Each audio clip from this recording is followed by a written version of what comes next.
On August 21st, 2022, in a corner of Little Saigon in Oakland's Chinatown, a horrific crime took place.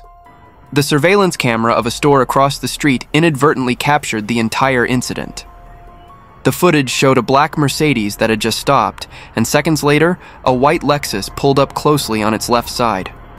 From the passenger seat, a man quickly jumped out, rushed to the right side of the Mercedes to commit a robbery. The space suddenly filled with a woman's terrified scream, immediately followed by 3 sharp gunshots. The perpetrator instantly fled in the vehicle at maximum speed. According to press reports, the victim collapsed on the spot after being shot. The man behind the wheel held her tightly, sobbing uncontrollably. Hearing the gunshots, residents nearby rushed to the scene and immediately called for an ambulance. They witnessed the heartbreaking scene as, for 20 minutes, the man held the woman in his arms, crying while whispering words of encouragement, urging her to hold on until the ambulance arrived. However, with 2 fatal wounds to her back, the victim was pronounced dead at the hospital that same evening.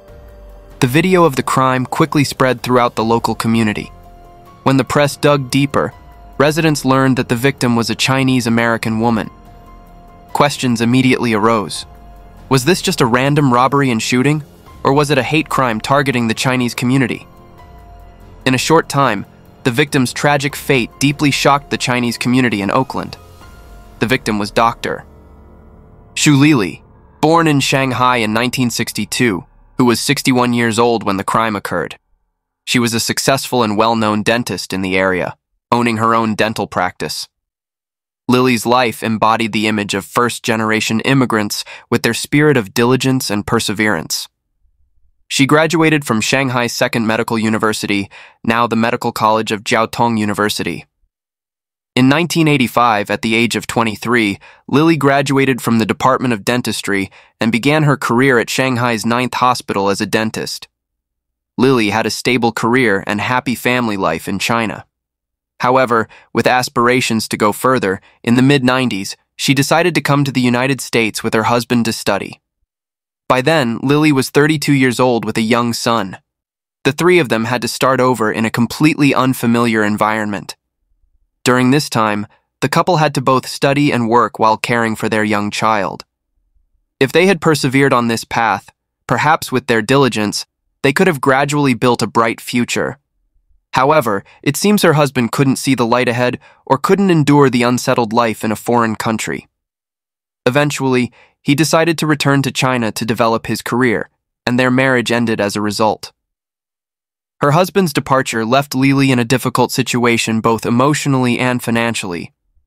Faced with the challenge of supporting herself and her son, she chose the difficult but decisive path, taking the GRE, overcoming language barriers, and obtaining her dental license in the US, where the profession is not only respected, but also brings high income. During 2 years of intensive study, no one knew the silent tears and hardships this single mother endured to finally earn her prestigious doctorate in dental surgery. With extraordinary determination, Lili settled in Oakland, Northern California, and opened her dental clinic in Little Saigon. After more than 20 years of professional work and living honestly, she had developed so successfully that she opened a second clinic with over 10 employees. From nothing, she had built a successful career, achieved financial freedom, owned a $4 million villa in Oakland, multiple investment properties in China, as well as significant life insurance policies and financial investments. In recent years, after a life of ceaseless work, Lili had begun to enjoy life, balancing work with personal interests such as singing lessons and especially ballet. She regularly attended gatherings with her girlfriends to learn dance. Just shortly before the tragedy, close friends had organized an intimate birthday party celebrating her 60th birthday. Thus, news of Lili's death quickly spread, shocking her friends and patients. No one could accept that the dedicated, kind dentist they had cherished for so long could end her life in such a tragic way. Many loyal patients expressed their outrage on social media platforms, calling for justice for Lili. The situation became more infuriating as this was the second murder targeting a Chinese person in just 2 months in Little Saigon. 2 consecutive cases with Chinese victims quickly led public opinion toward theories about racially motivated killings. The Asian community in Oakland could no longer endure. They gathered in front of City Hall, organizing protests and marches, demanding safety rights for Asian Americans, and calling for an end to violence against the Chinese community. Under strong public pressure, the police promptly conducted an investigation. However, as they delved into the clues, they began to discover unusual details. Gradually, the police realized that this was not simply a random robbery as it appeared on the surface. During the investigation, police carefully examined all surveillance camera footage around the scene. Their findings clarified many suspicious details. First, they discovered that the white sedan used by the perpetrator did not appear at the scene by coincidence. This car had been circling the area for nearly 40 minutes before the crime occurred, as if waiting. And as soon as Lili's car appeared in the neighborhood, the white car immediately followed, a clear sign that this was a pre-selected target. The second detail that increased suspicion about an ordinary robbery. When Lili's car stopped, the attacker didn't try to open the car door to take items inside like a typical robber. Instead, he got out of his car and went straight to the other side, where Lili was sitting in the passenger seat. Although the camera didn't capture whether a purse was snatched, what happened next was just 3 gunshots, after which the criminal hurriedly jumped back into his car and sped away. The entire incident lasted less than 7 seconds. These clues all pointed to one conclusion. The perpetrator had a specific target when he acted. The big question was why Lili became the victim of such a calculated attack. Had she inadvertently made enemies with someone? To understand this issue clearly, we need to examine Lili's journey on that fateful day, and especially the identity of the man who was with her. The driver of the car on that fateful day was Nelson Zai, a 73-year-old Chinese-American gentleman who was Lili's current boyfriend. Despite their age difference of an entire generation, Nelson maintained a healthy, balanced physique and a calm, elegant demeanor. In appearance and temperament, they made a perfectly harmonious, well-matched couple. Their relationship had lasted 15 years, and although they had no official marriage certificate, they lived happily together as a real married couple. In the eyes of friends around them, Lili possessed a life many dreamed of, a successful career, abundant finances, and a devoted man always by her side. Fate brought them together through a special connection. Nelson's mother was a regular patient at Lili's clinic. During dental treatments, she had opportunities to chat and gradually understand Lili's living situation and career path. At that time, Lili's business was growing strongly, and she was looking for a financial expert to manage her increasingly large assets. Seeing an opportunity, the mother introduced her son, Nelson, as an ideal financial advisor for Lili. When meeting Lili, Nelson had already built a solid career in finance and insurance in the United States. Since 1977, he had founded an investment company, achieved considerable success, and this business still operated effectively until today. On his professional LinkedIn profile, he was still listed as the retired founder of this company, while also holding the position of CEO at another non-profit organization. Nelson's personal life also reflected financial success. He owned several luxury cars such as Porsche, Bentley, and BMW, always appearing with the dignified bearing of a successful businessman. The relationship between the two began with professional exchanges about finance. They quickly discovered similarities in their way of conversation and thinking. Over time, as they understood each other more deeply, the professional relationship gradually transformed into a close friendship. At that time, Nelson was also single after a failed marriage and had children of his own. From the foundation of friendship, these two lonely people found resonance and developed into a romantic relationship that lasted more than a decade.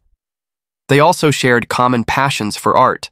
Nelson immersed himself in music and singing, while Lili was fascinated by graceful dance. Despite being middle-aged, both maintained disciplined lifestyles and elegant figures. It wasn't hard to see that both valued spiritual values, creating a perfect harmony like flute and harp in unison. Lili's sudden death created a deep wound, making Nelson appear utterly devastated. According to his account to the police, on that fateful day, they had only planned to visit a massage parlor in Oakland to relax. Just as they stopped the car, they were attacked in a robbery. Nelson said he was completely shocked by the situation that happened so quickly and violently. In an interview with local press afterward, Nelson's image was that of a man with a shattered heart. He repeatedly choked up, unable to complete a full sentence, emotions surging to the point of being uncontrollable. Although turning his back to the camera, his trembling shoulders and broken voice conveyed immeasurable pain. Even experienced reporters couldn't help being moved, their eyes filled with sadness and empathy. At Lili's funeral, Nelson gave an emotional performance. He spoke with sincere, touching words and even performed a sentimental song dedicated to his deceased lover. This performance brought tears to all attendees. Lili's son also shared memories of how his mother had struggled to bring him to America, starting from scratch to build a career and raise him. All of Lili's achievements came from tireless efforts, but sadly, she passed away before she could enjoy the fruits of her labor. Amidst the atmosphere of grief, the good relationship between Nelson and Lili's son became a valuable spiritual support for both. They comforted and supported each other through the pain of loss. Meanwhile, Lili's close friends stood motionless before the cold memorial photo in the funeral home, hearts filled with boundless regret. But then, just 2 months after the tragedy, an even bigger shock stunned the community. On October 28th, the police made a startling announcement. They had arrested Nelson, Lili's grieving boyfriend. The question arose in everyone's mind. Could he have been involved in the death of the woman he claimed to love? The truth gradually emerged. Before arresting Nelson, the police had quietly conducted a thorough investigation. They had arrested another man, Hassim Besson, a 35-year-old man of African descent, and gathered important evidence from his testimony. The investigators acted cautiously, only arresting Nelson when they had undeniable evidence in hand. The first clue in the investigation was the white Lexus that appeared in the surveillance video. Investigators patiently filtered through numerous videos from cameras around the area and finally identified the license plate. They discovered this was an old car purchased from a nearby dealership, and the owner was none other than Besson. However, just owning the car wasn't enough to charge Besson. The decisive turning point in the case came from a small mistake by the perpetrator in panic. When Besson got out from the passenger seat, he went around Lili's car and headed straight toward the victim. After firing the shots, in his haste to escape back to his car, his right hand accidentally touched the trunk area of Lili's car to maintain balance. It was in that fleeting moment that he left behind clear fingerprints and palm prints. The evidence became even more certain when police found Besson's DNA on a shell casing at the scene. Checking the database of people with criminal records, they discovered Besson had been involved in violent incidents and had his DNA stored in the system. The DNA comparison confirmed undeniably that Besson was the one who pulled the trigger, ending Lili's life on that fateful day. With irrefutable evidence in hand, police quickly conducted a search of Besson's home based on a court order. There, they discovered a decisive piece of evidence, the gun used to end Lili's life. Backed into a corner with a series of authentic evidence, Besson confessed the entire truth during interrogation. He was a hired assassin, and the person who paid for this murder was none other than Nelson, the 73-year-old man who had played the role of the heartbroken lover in public. A deeper investigation revealed a surprising relationship between these two men. Besson was not a stranger to Nelson. He had been Nelson's personal tennis coach. This relationship had existed for many years, laying the foundation for the dark conspiracy. Through careful examination of Besson's communication data, police discovered a chain of suspicious exchanges. Starting from about a month before the crime, Nelson had repeatedly contacted Besson, discussing in detail the plan to kill Lili. It turned out that on the day of the crime, Nelson wasn't taking his girlfriend Lili for a massage, but had specifically planned the day, time, and location for the murder. Besson had bought an old car and hired a driver, always lurking around the location that had been agreed upon in advance, until Nelson drove Lili himself to the designated drop-off point where the killer was waiting. Without this criminal evidence, we would truly find it hard to believe that Nelson, who had put on a perfect performance before the public, was actually a scheming murderer. Lili's friends were even more shocked, calling Nelson a beast with a human face. All those daily words of love and care turned out to be pretense. Thus, 2 months after the crime occurred, police arrested Nelson on conspiracy to commit murder charges and denied his bail request. People couldn't help wondering why Nelson had planned this murder. While everyone was watching to see how Nelson would explain himself and what legal punishment he would face, shocking news came from the jail. Nelson had committed suicide in the local jail a few hours after being arrested. The mastermind of a carefully planned murder ended this way, and he took with him the unanswered mystery. What was his motive? Behind the facade of love and care, Nelson's true motive could be reduced to a single word: money. The police's thorough investigation revealed an astonishing financial picture behind the case. Lili, with her successful career and wise investments over many years, had accumulated an impressive fortune worth between $12 and $14 million. Her diverse investment portfolio included high-value life insurance policies, trust funds, shares in limited liability companies, valuable real estate, and significant bank deposits. The key point in this conspiracy was Nelson's role. He was designated as the trustee for many of Lili's assets. If Lili died, Nelson would immediately receive $1 million, while Lili's son would also receive a significant compensation. Nelson had targeted these financial benefits when planning the murder. Nelson's actions after Lili's death further proved his motive. Before being arrested by the police, he had quietly conducted several operations to transfer Lili's assets into his personal accounts. The most notable detail was revealed by Lili's insurance broker. He reported to the police that about a month before the crime, Nelson had contacted him, requesting to transfer a significant amount from Lili's insurance fund to the names of Lili's son and Nelson himself, all without Lili's consent or even knowledge. Fortunately, the broker had refused this request, clearly pointing out its illegality, preventing part of Nelson's overall plan. Financial motive was not the only factor in this case. According to the testimony of a close friend of Lili's to the police, the relationship between her and Nelson had been strained for a long time, despite outward appearances of harmony. More shocking information was that on August 21st, the very day Lili was killed, she had planned to break up with Nelson. Could this have been the last straw that pushed him to carry out his dark plan?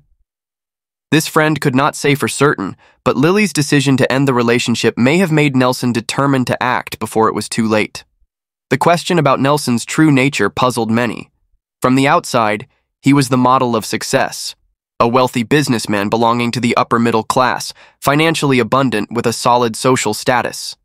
At 73, he could have been peacefully enjoying his final years, surrounded by children and grandchildren, respected by the community. Instead, he chose the path of crime, gambling everything for money that he didn't really lack. Why was this so? To better understand Nelson's true nature, testimony from Byron, one of his 3 sons, revealed frightening hidden aspects.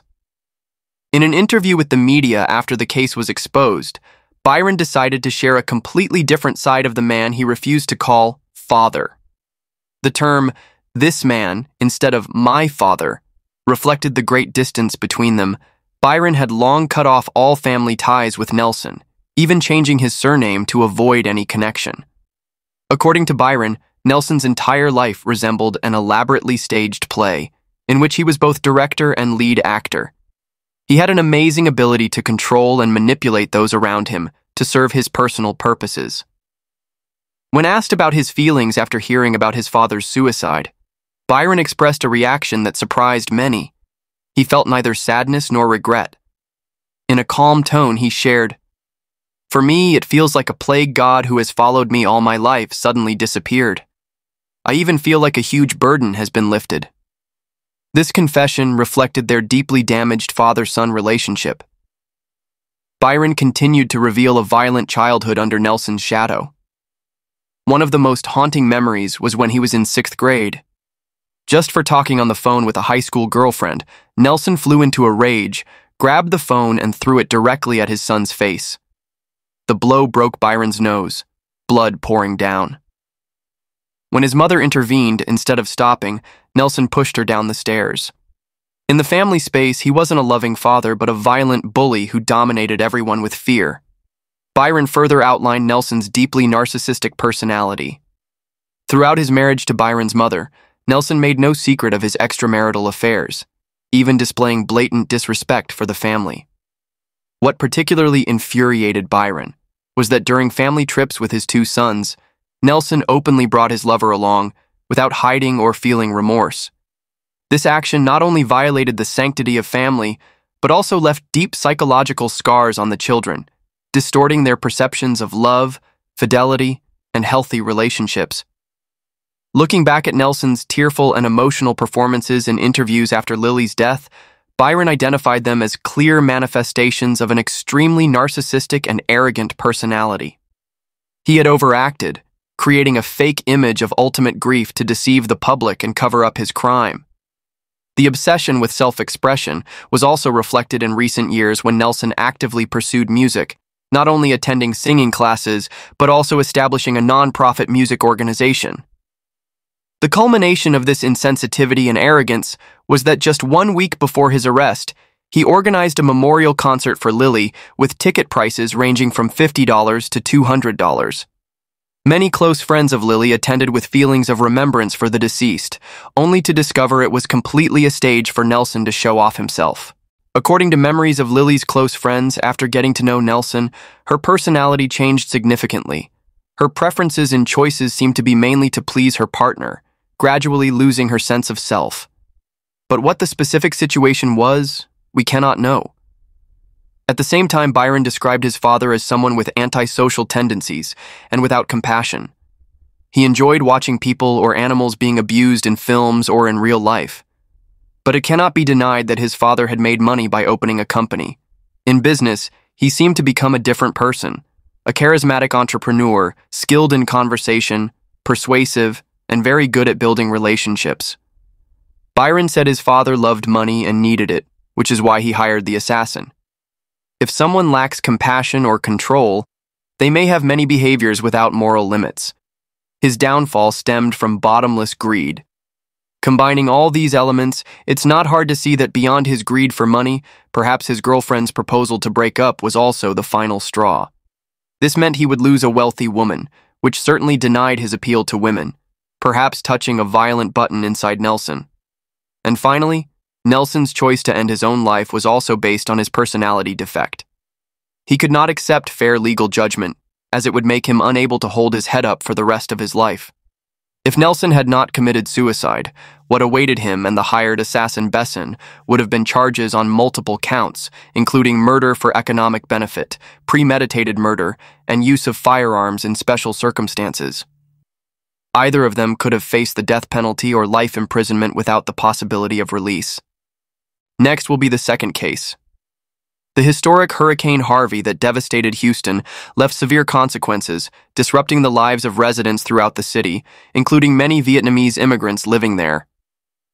After a week of battling howling winds and torrential rains that caused flooding everywhere, the home of Tai Le, 49, located on the 6,100 block of West Mount Houston Road in the northern part of the city, had suffered considerable damage. On Wednesday, September 13, 2017, Tai decided to take a day off to repair his damaged roof.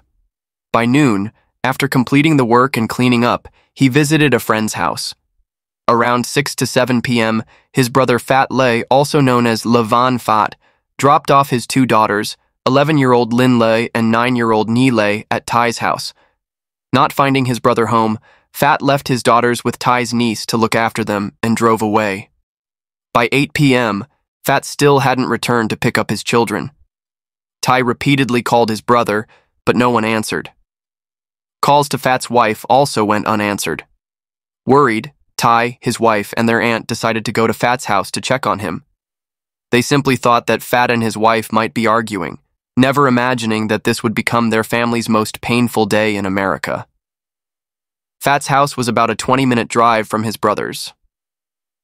When they arrived, they knocked repeatedly but heard no movement inside. Tai tried the doorknob and turned it gently, surprised to find the door unlocked. While his wife and aunt waited anxiously outside, Tai entered the dark, mysterious house alone. Feeling his way through the darkness, searching for a light switch, he called out, "Aunt Six, Truk."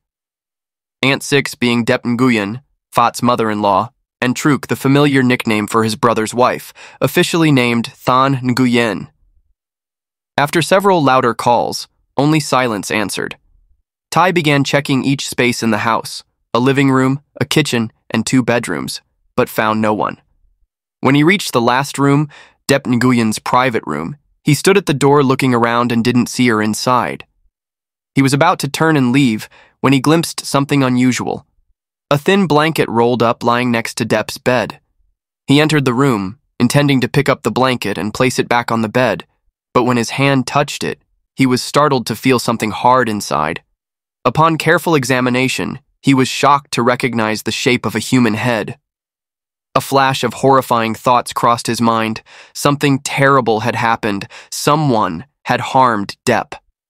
Without another moment's hesitation, Tai rushed out of the room, shouting in panic, and quickly called the police. Just as Tai was frantically calling the police, 2 co-workers from the nail salon where Than Nguyen, Phat's wife, worked also happened to appear at the scene. They shared important information with Tai that earlier that day, while Than was working at the salon, she received an unexpected call that caused her to leave hurriedly, simply saying she needed to go home immediately. Until now, they hadn't seen her return to work, so they came to check if something unusual had happened. During this tense moment, no one could contact either Than or Phat. Soon after, police cars with flashing blue and red lights appeared at the scene. They cordoned off the area, thoroughly searched the house, and took detailed statements from Tai. The deeper the search went, the more it revealed the tragedy. Beyond Dep Nguyen's body in the bedroom, police also discovered Than Nguyen's body hidden behind a sofa in the living room. Following homicide investigation protocol, Tai, the first to discover the crime scene, had to accompany police to the station to assist with the investigation. There, he underwent hours of questioning, blood sampling, and fingerprinting until finally being released at 4 a.m. Tai's wife, with a face deeply etched with worry, was at the police station to pick up her husband. On the drive home through the silent darkness, she whispered the shocking news. Phat Lo had called their aunt, confessing that he was the perpetrator who had killed Dep Nguyen and Than Nguyen. Phat's voice over the phone had sounded distant. He only said he was exhausted and needed to sleep, promising that after waking up, he would turn himself in at the police station. As their car turned into the neighborhood, the headlights suddenly illuminated a familiar vehicle parked in the lot. Phat's car. Tai hurried over, pressing his face against the window to look inside. Before his eyes, his brother lay curled up on the seat, deep in sleep like an innocent child. Looking at Phat's peaceful face, completely at odds with the horrible crime he had just committed, Tai felt as if 1,000 knives pierced his heart. The pain was suffocating, a bitterness he had never experienced in his life. "My brother often slept in his car like that since his mother-in-law came to stay," Tai mumbled, his voice bitter. Standing motionless before the car in the cold, late night, his mind suddenly became like a projector, slowly rewinding to the past with vivid images down to the smallest detail. Tai Le and Phat Le, 2 brothers of mixed Vietnamese and Filipino heritage, grew up during turbulent times in Saigon. In April 1975, their mother took their 2 older sisters on a foreign vacation and was unable to return. The brothers suddenly became orphans, without father or mother, alone in the world. They found shelter at their aunt's house, but without proper education, Tai and Phat early on became street children, wandering daily through every corner of Saigon, pickpocketing and collecting recyclables to survive. If we talk about my time as a street child in Saigon, I was even imprisoned for various troubles, but my brother never had any issues with the law, Tai recalled with subtle pride about his younger brother. Lack of educational opportunities left both illiterate, but Phat was worse. He was completely illiterate, unable to read either Vietnamese or English. Living near their aunt's house was Dep Nguyen's family, also called Aunt 6Q, a famous wealthy scrap collector in the Ong Ta area at that time. In the early 1990s, Phat's mother in the United States managed to reconnect with the family in Vietnam. By 1995, Phat, who was then single, was sponsored by his mother to come to America. Tai, who was already married, also came to the United States with his wife and children in late 1996. During his first months in the Promised Land, Fat temporarily stayed with his sister in California. Not long after, through a connection from an acquaintance, he found work at a pork processing plant. Tai, who arrived in America after his brother, quickly found his place at a beef company in Texas. Seeing their lives gradually stabilizing, Tai convinced his brother to move to work near him, to have each other, as he put it. There were periods when the two brothers lived under the same roof, Fat staying with Tai and his wife, sharing the early difficulties in a foreign land. In family relationships, no one was closer to Fat than his older brother. Tai shared with a sorrowful voice. Working hard in America, whatever money Fat earned, he sent it all back to Vietnam to care for his aunt and her children and grandchildren. He never thought about himself. Even the car he used for daily work, I had to let him use mine. Around 2003 to 2004, Fat returned to Vietnam for a visit. This trip inadvertently laid the foundation for the tragedy that would occur later. The aunt who had taken in the two brothers since childhood introduced Fat to Dep Nguyen's family, a neighboring scrap collector. Dep's family had an unmarried youngest daughter named Than. The aunt advised Fat to get to know her, marry her, and sponsor her to America, intending to create an opportunity for her to help her family, which had fallen on hard times with their struggling business. Fat and Than Nguyen got to know each other and proceeded to marriage. While waiting for paperwork, Than became pregnant, and after Fat returned to America, she moved to live in his aunt's house in Saigon. Fat, from across the ocean, worked tirelessly, saving every dollar to complete the sponsorship procedures to reunite with his wife and child, without the means to return to his homeland again. The year 2007 marked the family's reunion day when Than Nguyen arrived in America with a young daughter and a 2.5-month pregnancy. Tai recounted that although Fat knew clearly the child in his wife's womb was not his biological child, he still generously accepted and later loved the child as his own. In those early years, my brother and his wife lived very happily together, Tai reminisced. Fat worked diligently at the factory. Thane also found stable work at a nail salon. Their small house always echoed with laughter, filled with the warm atmosphere of a family. But dark clouds began to gather in 2015, when Dep Nguyen, Than's mother, was sponsored to come to the United States and moved in with Fat and his wife in their rented house. This woman's appearance seemed to be the beginning of the tragic chain of events that followed. According to Tai, his brother's tragedy seemed to stem from an unintentional promise. He recalled that when picking up his wife at the airport when she arrived in America, Fat had promised Thang that she could keep all her income to send back to her family in Vietnam, while he would take care of all living expenses in America. Fat kept this promise completely for many years. Rent, groceries, school fees for the children, all borne by him alone. Meanwhile, all of Than's income from the nail salon was saved and sent back to her hometown, which Fat never questioned or minded. Everything might have continued this way if not for the setback of Fat losing his job shortly after his mother-in-law arrived in the U.S. Tai sighed and continued that family conflicts began to arise from the time Fat's mother-in-law arrived in America in 2015 and moved in with them. About a year and a half earlier, when Fat became unemployed, he often had to scramble everywhere, pleading with everyone from his brother to his nieces, nephews, and aunt to borrow money to cover the rent. Whenever asked why his wife didn't help, Fat would just shake his head, explaining that he had promised long ago to take care of everything. So now, despite his inability, he was still blamed by his wife and mother-in-law when he couldn't keep his word. Tai said he had to provide for his brother enough to pay for his car and rent continuously for about half a year. And so, Fat struggled to find work, keeping jobs for a few months before losing them, moving from one company to another in an endless cycle with no way out. According to Tai's observations, Fat's health deteriorated significantly over the past year. His brother grew increasingly emaciated, lost his appetite, and suffered from chronic insomnia. His unstable employment situation further contributed to his declining mental state. In the cramped two-bedroom house, the mother-in-law occupied one room.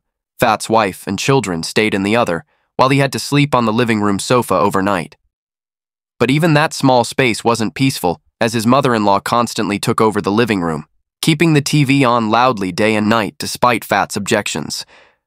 Ty and their aunt had intervened and advised many times, but to no avail. Since his mother-in-law moved in, Fat had never had a good night's sleep. The situation became even worse when, according to Ty, Dep Nguyen seemed to carry an unconcealed contempt for her son-in-law.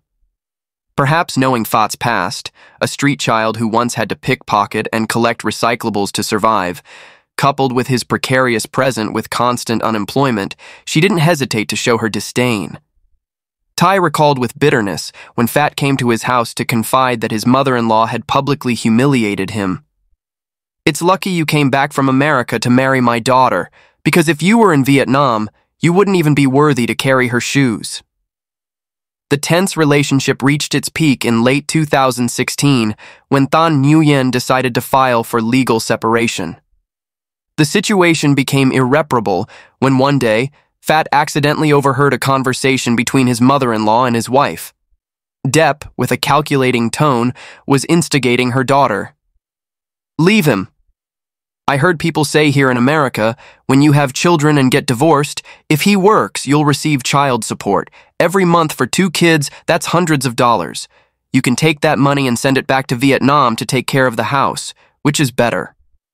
Hearing these words, Fat's legs went weak, feeling like he was just a money-making tool in his wife's family's eyes. Not long after, one evening, Than returned home with a stack of papers, declaring they were divorce papers and demanding Fat sign them. When he refused, she coldly replied that whether he signed or not, she would still proceed with a unilateral divorce. Ty said he had only heard about this separation or divorce from his brother and had never personally seen any legal documents.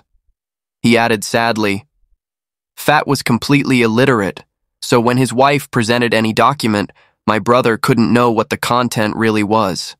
He was completely passive and easily exploited in this situation." Looking back at the whole tragedy, Ty assessed that the root of all conflicts in his brother's family revolved around money issues, from rent costs, children's school fees, to disagreements about tax filing, all made worse by the intervention and instigation of the mother-in-law. When Fat fell into prolonged unemployment, unable to maintain stable work, the psychological pressure mounted. "I think my brother had endured too much mental damage, which led to such a desperate action," Ty sighed, his voice heavy with sadness. "Just imagine the situation of having to drag yourself out looking for work in desperation every day, then returning to what should be a peaceful shelter, only to be met with scolding and constant provocation. Who could endure such a situation? What's notable is that I had never before heard Fat mention any intention to harm anyone. He occasionally expressed frustration with his wife, but never had threats or suggestions of violence." The cold autumn breeze pulled Ty back to reality, after a moment of immersion in painful memories of the past. His eyes returned to the car, where Fat was still deep in sleep, his face peaceful as if no calamity had just occurred. "I decided to let my brother sleep a bit longer," Ty whispered. "I know he had been through long, sleepless nights, exhausted both physically and mentally." But at 6 a.m., with a heavy heart, Ty called the police. The cold metal of the handcuffs closed on Fat's wrists, officially ending the freedom of his unfortunate brother. During visits to his brother behind prison bars, Ty tried to understand what actually happened on that fateful day. According to Fat's account, that fateful morning seemed to start like any normal day. He even called his aunt to help pay a fine for his car. Later, exhausted from many sleepless nights, Fat went into his children's room to rest a bit.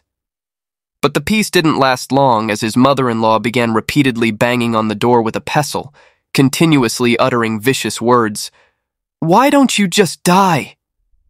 These cruel curses, like the final drop that overflowed the cup, ignited the rage that had accumulated in Fat for a long time. With his mind clouded by anger and desperation, he jumped up, opened the door, rushed straight to the kitchen, and grabbed a knife. With the weapon in hand, he confronted his mother-in-law. Showing no fear, Dep Nguyen challenged him with a contemptuous tone. "You dare?" The next thing my brother remembers is a black fog covering his mind, Tai recounted with a trembling voice. He said afterward he couldn't remember anything, couldn't remember how he attacked his mother-in-law. Notably, at the time of the incident, Dep Nguyen was watching a child who lived nearby. After attacking her, in a rare moment of clarity, Phat carried the child away from the bloody scene. Coincidentally meeting a mail carrier on duty, he handed the child to this person, clearly pointing out the child's home address and asking him to safely return the child, instructing him to tell the child's family that the babysitter suddenly fell ill and couldn't continue watching the child. This unusual behavior made the child's parents suspicious, and they called Tan Nguyen. Working at the nail salon, she hurriedly left her work and rushed home to see what was happening. When she entered the house, she found Phat still there, with a face she had never seen before. "Where is my mother?" was the first question that came from Tan's mouth. And then, with a voice chillingly cold, Phat admitted his brutal act against Dep Nguyen. Tan couldn't stay calm and lunged at Phat. Between these two people who had once been husband and wife, who had shared happy days, there was now only hatred for each other. The demon inside Phat that day had overcome his entire conscience. He attacked his own wife. However, Phat also told his brother that he absolutely didn't want to do it, and he didn't remember how he had harmed his wife. These words told by Tai may not provide a comprehensive view of the story, but they reveal part of the origins of the case. The pressure of making a living and material needs had made family life reach a dead end, and when people don't understand each other, don't sympathize with each other, tragedy occurs. And these are the two cases for today. Thank you for following along, and see you in the next videos.